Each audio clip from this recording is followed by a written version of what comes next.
Lighting design for me is about setting tone and ambience within a space, and to be able to work with the fact that as a human, we have a space that we come into.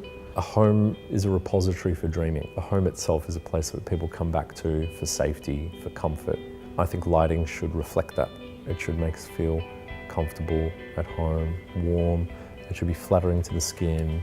It should be making us feel that we're kind of safe.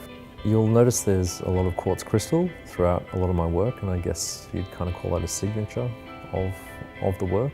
Quartz and stones has always been something really close to me.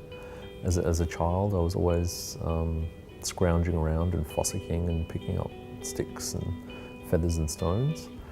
And I guess for me, as an artist, designer type, nature is ultimately the best inspiration that anyone can get.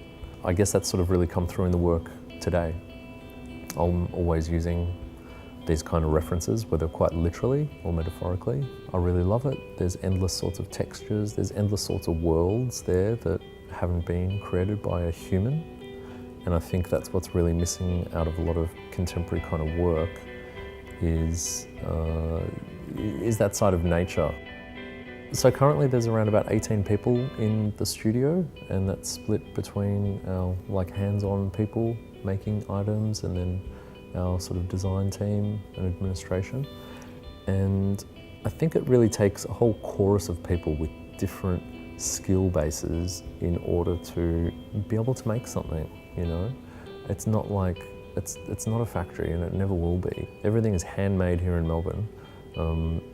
You know, hopefully I still think with love and care, and that's the sort of intention behind everything.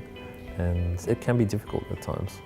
A lot of the crystals in the work are designed to be able to be moved by people. They're able to be taken off with the hand. They're attached with magnets on some pieces, and that is a design feature designed so that people can interact with the product.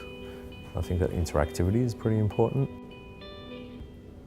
I guess as a lighting designer, being chosen to display and to work with Hermès was quite an honour. They contacted me in late 2013. That really sort of set off about a year's collaboration backwards and forwards, and even in the beginning we thought it might have been like an autumn kind of window, but then the concept changed to do the holiday window, which is actually quite major. The store is very classic in its presentation to the street. You have very beautiful, large plate glass windows, which lend themselves really beautifully to the presentation of objects and space.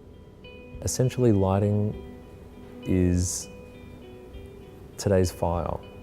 So many millions of years ago, we'd all gather around the fire, would feel very comfortable by it, there'd be a space we'd all come together by. But now we have these electronic versions which can do all these amazing things.